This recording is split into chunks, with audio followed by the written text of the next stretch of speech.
Hi, I'm Kevin, diesel technician at Ambulance Network. I've been working here for 7 years, working on gasoline engines, diesel engines, anything that comes on a vehicle, brakes, driveline work, transmission work, whatever needs to be done, I can do it.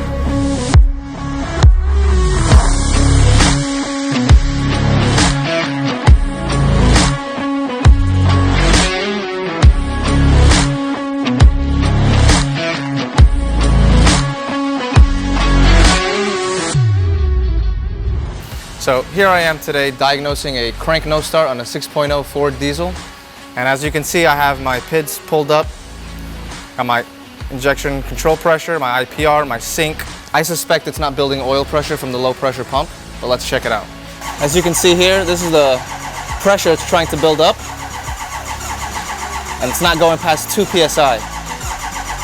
Now, in order for the engine to turn over, the low pressure pump has to produce at least 50 psi to send to the high pressure oil pump, for the high pressure oil pump to then send it to the oil rails to inject the fuel into the cylinders.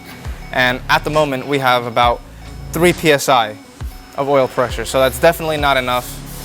And our next step is to remove the gerotor pump cover and check for scoring or any debris that may have caused the front cover to become damaged and therefore unable to create oil pressure.